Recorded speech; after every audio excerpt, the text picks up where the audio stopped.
Olá, Hermes Nascimento aqui novamente. Muito obrigado a todo mundo que está aí. Hoje eu vou falar de um disco que está fazendo 50 anos esse ano, exatamente esse mês. Eu não sei se isso vai virar uma série, talvez possa ser, com um nome que eu vou pensar ainda, talvez Feliz Aniversário, envelheço nessa idade. Vamos lá então.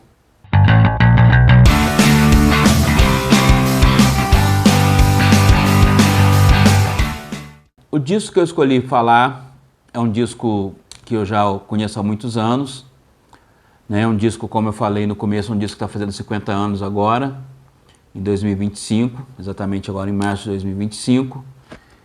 E o disco em questão é esse aqui, o Dressed to Kill, do Kiss. Eu vou procurar falar um pouco sobre o disco, diferente do que eu faço no outro, que eu conto mais a história minha, com o disco eu vou falar mais da obra mesmo, né? Eu vou tentar falar tanto para as pessoas que já são quiseiro, que já são fã mais da hard da banda, quanto o pessoal que conhece a banda num jeito mais superficial e tal, para poder contextualizar e não falar só com uma pessoa e não falar com outra. O Dressed to Kill é o terceiro disco de estúdio do Kiss, né? Foi lançado no dia 19 de março de 1975, né? Os álbuns anteriores foi o primeiro, de 74, e também em 74 eles lançaram o segundo álbum, que é o Hotter Than Hell.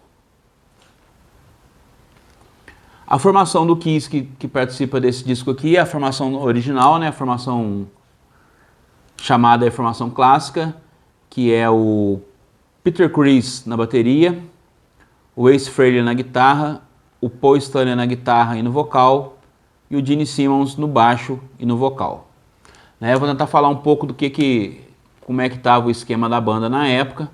O Kiss ele não conseguiu fazer sucesso assim logo de cara, né? Os dois primeiros discos não foram muito bem. E o que aconteceu é que o Kiss sempre foi uma banda muito cara para se manter na estrada, né? Desde o começo, quando eles ainda eram uma banda de abertura, eles sempre propuseram fazer um show escandaloso, um show chamativo, e isso custava muito dinheiro. Como os discos não estavam tendo grandes vendas nas lojas, eles precisavam fazer um outro disco para poder, né, ajudar a manter a banda viva assim, na venda de disco e tal. O Neil Bogart, né, que é o presidente da Casablanca Records, que era a gravadora do Kiss, ele foi até Los Angeles, tenho quase certeza, no camarim da banda e falou: a gente precisa voltar para Nova York para poder gravar um disco novo. Aí os caras da banda falaram: mas a gente não tem como gravar um disco novo porque a gente não tem música. E é aí que começa a aventura desse disco, Dressed to Kill. O nosso querido Neil Bogart, o dono da gravadora, ele tem dois motivos principais que fizeram ele produzir esse álbum. O primeiro é a grana, que estava pouca, e o segundo é que já estava rolando uns boatos aí de que tinha outras gravadoras, a Atlantic Records e outras gravadoras que estavam de olho no Kiss. Então a ideia dele é ficar de olho nos caras literalmente dentro do estúdio durante o tempo de gravação do disco e assim se aproximar da banda e criar um vínculo que a banda não conseguisse ter coragem ou ter um caminho para poder sair da Casablanca, né? Parece que deu certo. O disco foi gravado no Electric Lady Studios, daquele pertencente ao Jimi Hendrix, mas não era na sala principal, foi gravado no estúdio B, que inclusive o engenheiro de som desse disco, que é o David Whitman, ele fala que esse estúdio B era um estúdio bem reduzido, apertadíssimo, para poder ser o mais barato possível, né? E o Kiss tinha dois problemas: pouco tempo de estúdio e praticamente nenhuma música. O disco começou a ser gravado em fevereiro de 1975, né? Para vocês verem como é que as coisas eram apressadas aí. A banda entrou em estúdio em fevereiro e no dia 19 de março o disco já estava nas lojas, né?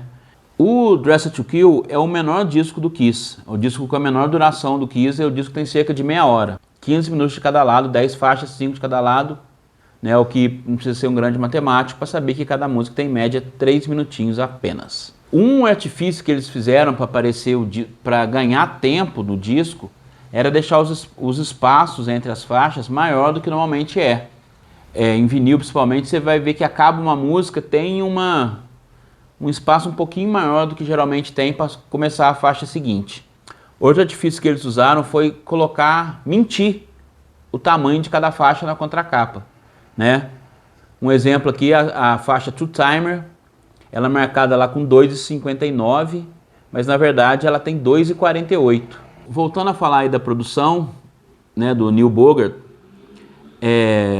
o Peter Criss, o baterista, ele fala que a única coisa que ele fez basicamente foi levar maconha pro estúdio e ficar fumando o tempo todo, né? O Paul Stanley o Paul e o Gene falam que ele era mais um animador de torcida. Eu acho que o Gene que fala isso, que ele falava, é isso aí, vamos lá, esse take ficou bom e tal. E já o Paul fala que ele era basicamente um cara que tava lá para podar. Ah não, esse take ficou bom, vai esse mesmo. Falava, não, deixa eu fazer de novo. Não precisa, tá bom, vamos que vamos. Eu acredito que quem conseguiu o som que tá aqui no disco foi o David Wichmann, que é o produtor, o engenheiro de som, desculpa, e a própria banda. Tanto é que tem livro que o David Wichmann fala qual foi o amplificador que foi gravado, qual foi o amplificador de baixo que foi gravado. No livro ele fala que era tudo no talo, tudo muito alto. E eu duvido que o Neil Bogart sabe pelo menos a marca do microfone que foi usada para gravar, né? Outra curiosidade que tem na gravação é que o Ace Frehley, o guitarrista, ele gravou as guitarras colocando um amplificador dentro de uma caixa de papelão. Não sei qual foi a piração dele, mas ele acha que dali saiu o som do jeito que ele queria. Falando agora sobre a capa, essa icônica capa aqui, essa foto foi tirada em outubro de 74, 26 de outubro de 74. Qual que é a história dessa querida fotografia aqui? Em 74, nessa época, no final do ano, tem uma revista americana chamada Cream, e nessa época um fotógrafo chamado Bob Gruen entrou em contato com o Kiss e tal, e a revista entrou em contato. Não lembro agora quem fez essa ponte. Eu tô falando muita coisa aqui de cabeça, gente, então eu tenho aqui mais ou menos alguns dados, tipo esses números e tal, mas a maioria das coisas eu tô falando de cabeça, pelo que eu li, pelo que eu já ouvi em outros podcasts, outros vídeos e tal, de conversar com amigos, colecionadores. Então vai ter algum errinho ou outro, não precisam deixar de ser meu amigo por causa disso. Todo mundo erra. Beleza? Então o Bob Gruen, ele teve a ideia, ou a Cream Magazine teve a ideia de fazer uma fotonovela do Kiss, né? O que era essa fotonovela? Depois, se eu achar a foto, eu coloco, vou deixar um espaço aqui, vou colocar as fotos aqui. Qual que era a ideia dessa fotonovela? Era fazer o Kiss como se ele fosse tipo, como se fosse um Clark Kent Super-Homem, sabe? Eles lendo um jornal assim e tal, e chega uma hora que eles entram numa cabine telefônica, muito original, né? Que eles entram numa cabine telefônica e se transformam no Kiss, né? Só que uma dessas fotos é justamente essa foto aqui, tá dando um brilho aí, né? Que foi tirada na Rua 23 com a 8ª Avenida lá em Nova York. Essa aqui é praticamente a Abbey Road do fã de Kiss, que eu, se um dia tiver a chance de ir para Nova York, com certeza eu vou lá nessa esquina aqui tirar uma foto fazendo essa posezinha do tio Ace aqui segurando o casaco. E o Kiss acabou usando ela na capa do disco. Vou fazer um faixa a faixa aqui, mas sem ser muito extenso. Vou tentar falar algumas coisas de cada faixa, mais algumas coisas, tipo alguns dados técnicos, mas também um pouco de uma visão pessoal que eu tenho de cada faixa, certo? A primeira faixa é a Room Service, que é uma composição do nosso querido Paul Stanley, né? Uma coisa que eu acho legal nesses 3 primeiros discos do Kiss, nessa primeira fase, é que a grande maioria das músicas, ou 98%, era tudo composição da banda, dos 4 caras. Depois que começou a ter compositor externo, né, gente ajudando no processo de composição, mas aqui, nessa época, na época mais sangue no zóio mesmo, era só os 4 contra o mundo, como eles gostam de afirmar aí. Né, então a Room Service é a faixa que abre o álbum. Ela nunca... Para você que tem aí, você que é fã de Kiss e tem You Wanted the Best, o Kiss nunca abriu um show com Room Service, desculpa.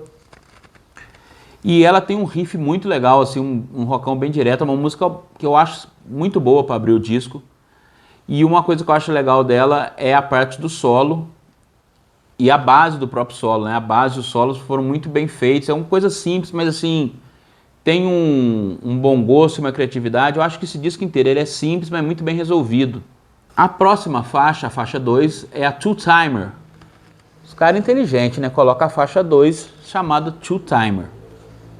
É uma composição do Gene, né? Ela tem uma introdução meio diferentona, assim, uma coisa meio climática, e depois entra num rock and roll bem legal. Eu gosto muito da linha de voz e também da linha de baixo. Aliás, o trampo de baixo do Gene nesse disco aqui é muito legal, muito bem feito, umas linhas muito bem escolhidas, as notas certas no lugar certo, sabe? Eu acho muito classudo assim o baixo nesse disco. Né? E ela dá passagem para Ladies Waiting, que é a terceira faixa, também uma composição do tio Gene.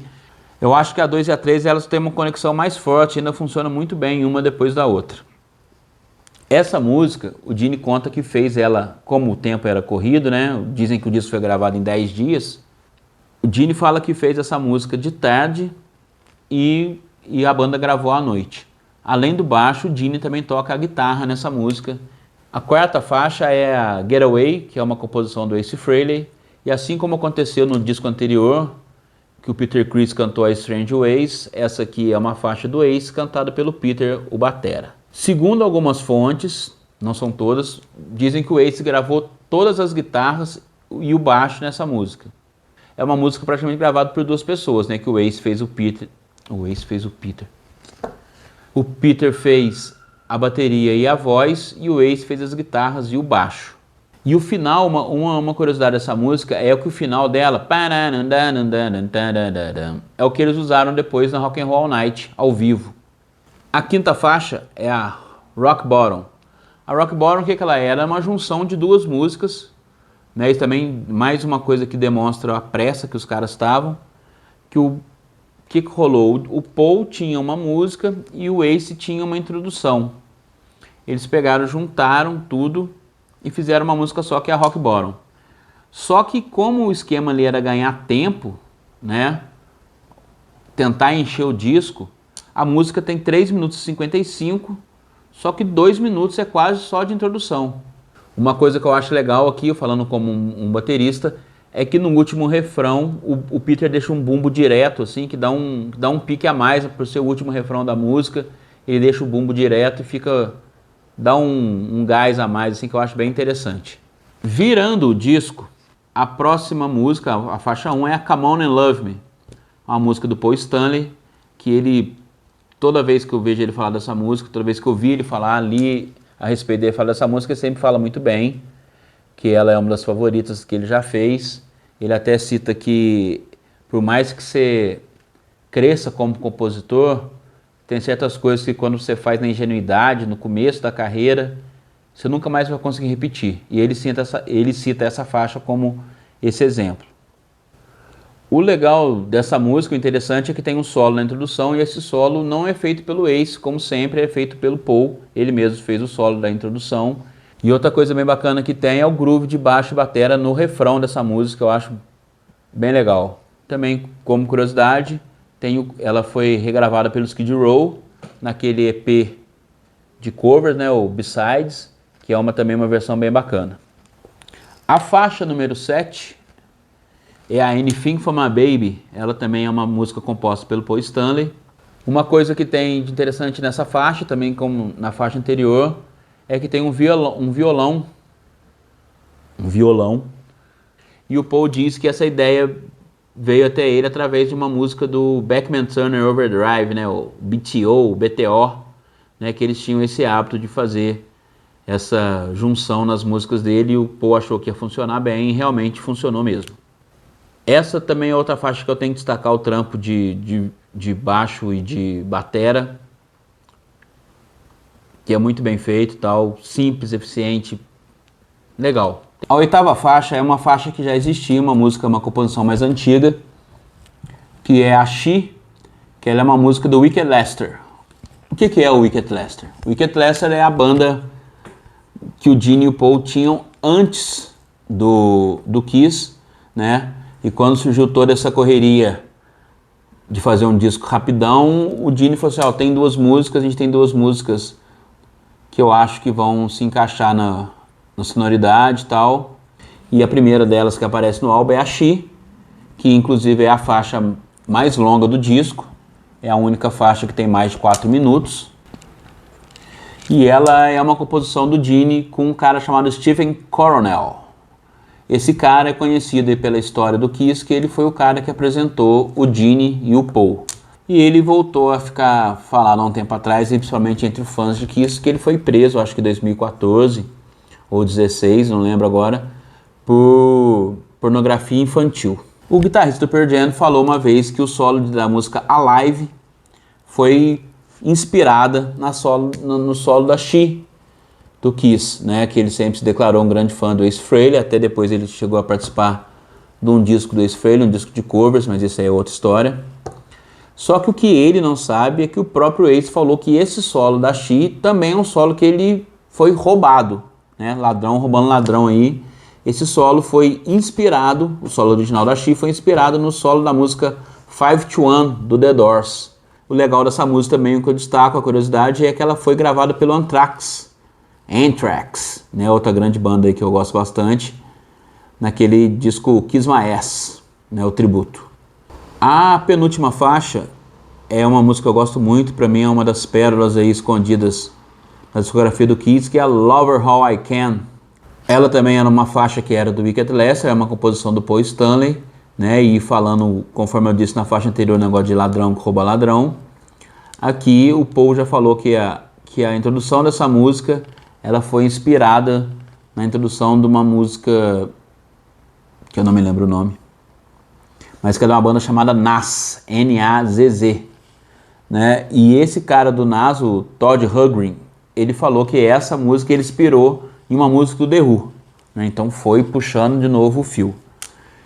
O legal dessa música é o cowbell, adoro um cowbell. Peter Criss nessa época tava viciado em cowbell. Fora o cowbell tem as vozes dobradas também de novo, que é muito legal. O refrão sensacional, o Paul cantando muito. O solo também muito, muito bacana. E ainda tem uns arranjos de bateria no final que dão um arremate na música. Perfeito, cara. Love How I Can também foi regravada pelo Anthrax aí. E o disco fecha com a famosa Rock and Roll All Night, uma faixa aí que dá pra fazer um vídeo só falando sobre ela. Ela é uma composição do Gene e do Paul. E no caso o Gene entrou com os versos, que era de uma música que ele já tinha, que estava meio pela metade, que chama Drive Me Wild. E o Paul escreveu o refrão e os dois juntos fizeram o pré-refrão, né?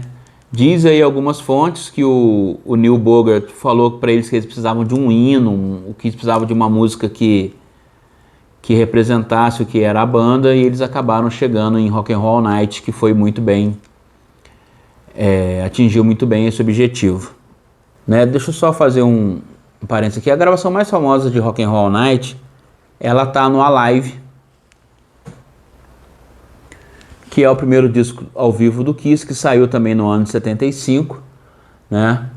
E ela foi o que estourou esse disco, e essa gravação de Rock and Roll Night foi o que estourou o Kiss. O Kiss estava para acabar, para ser mandado embora da gravadora. O Kiss estava nas últimas, e Rock and Roll Night e o Alive salvaram o Kiss.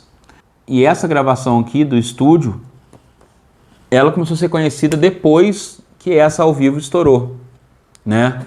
E essa gravação de estúdio aqui não tem solo. Obviamente, por ser uma gravação de estúdio, ela não tem a mesma energia que a gravação que está no Alive, né?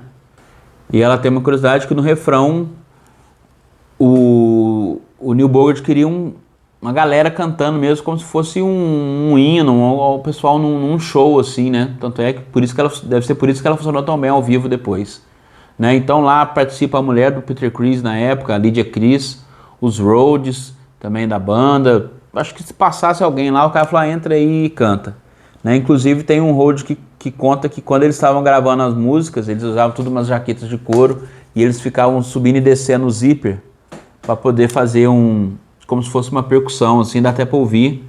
Eu não sei se dá para ouvir um pandeiro também, eu fico meio um pouco sem referência, mas tá esse barulho de zíper lá misturado.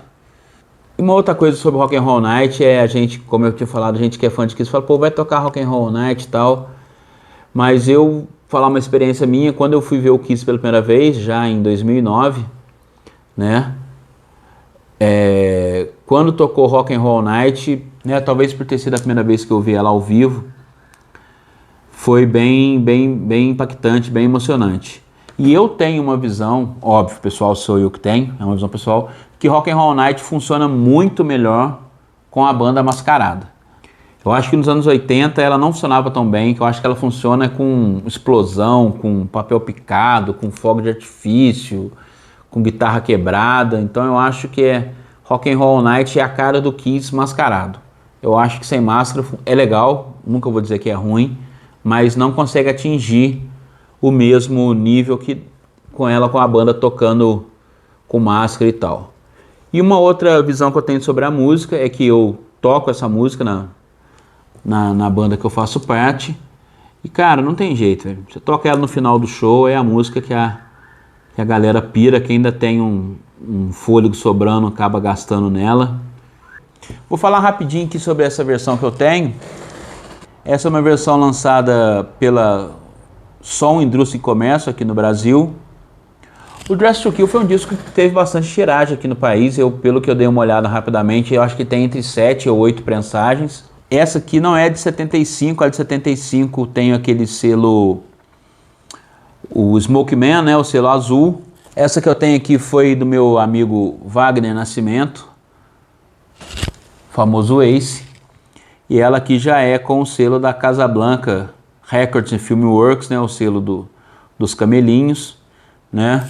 Mas uma coisa que tem nessas duas edições é que aqui na contracapa foi retirado o nome das músicas, né, onde eu falei que vinha com o tempo de cada faixa. E tem um outro detalhe que eu vou mostrar para vocês aqui, uma comparação rápida. Essa versão aqui que eu tenho em CD é a versão americana remasterizada de 1997. E aqui, o que era a ideia? Aqui é como se fosse a foto, e aqui atrás era para ser o negativo. Você pode ver que atrás aqui o fundo tá tudo em cor negativa. E aqui você vai ver como é que era para ser. Tô ficando meio sem cabeça aqui, ó. Eu acho que algum gênio lá deve ter pensado que quando chegou o fotolito para ser feita a capa aqui no Brasil, ficaram, pô, os caras mandaram o negativo em vez de mandar o fotolito. Depois esse erro foi corrigido nas outras prensagens nacionais. E outro detalhe é que aqui, não sei se vai dar para ver, aqui tem escrito um monte de Kiss. Acho que aqui vai dar para ver melhor. Vem escrito Kiss, Kiss, Kiss várias vezes aqui em volta da fotografia. E esses logos do Kiss que tem em volta, na versão americana, eles são em alto relevo. Infelizmente eu não tenho a versão americana ainda, mas fazendo esse vídeo eu vi que eu estou em déficit com o Dress to Kill, como eu só tenho 2 cópias. Outra coisa que eu tenho relacionada ao Dress to Kill, que eu já mostrei um pouco no outro vídeo, é esse compacto aqui, compacto duplo. Aqui tem Rock and Roll Night Two Timer no lado A e Come On in Love e Anything for My Baby no lado B. Tem uma versão anterior a essa e o selo é o selo Smoke Man, é a que eu tenho aqui, cabeça para cima, Hermes. A que eu tenho aqui é o selo dos camelinhos, o selo do deserto. Bom, então é isso. Eu vou dar 4 recomendações. A primeira é um episódio que eu vou deixar linkado aí do podcast que tinha uns 10, 11 anos atrás, que é o Que Se Foda, Quiser Foda, que era um podcast feito pelo Daniel Yazbek e pelo saudoso Felipe Godoy. Vou deixar o link aí. Outro link que eu vou deixar aí é um episódio recente do Podkiss, que eles falam sobre o Wicked Lester, para quem quiser saber um pouco mais sobre a banda, sobre o disco que eles gravaram e tudo. Vou deixar o link aí para vocês. Outras 2 recomendações que eu vou fazer. Primeiro é esse livro aqui, que é o Kiss por Trás da Máscara. Aqui o livro é dividido em 2 partes. Primeira, contando um pouco a história da banda, e a segunda parte, que é o legal, que é um faixa-faixa. E o outro livro é esse aqui, fininho, que é o Nothing to Lose, que conta aí a história do Kiss nos primórdios de 72 a 75. Aí dá pra ver que os caras passaram por tudo isso até chegar no Alive e chegar no sucesso. Muito obrigado mais uma vez. Agradeço aí a todo mundo que cada vez tem aparecido mais inscritos aqui no canal espontaneamente, isso é muito bacana. Jenny Simons pedindo um like aí pra vocês, beleza? Muito obrigado. Escutem o disco, meia hora, que vai ser muito prazerosa na sua vida. Falou? Muito obrigado. Olha o plástico grudando aqui. Muito obrigado e valeu!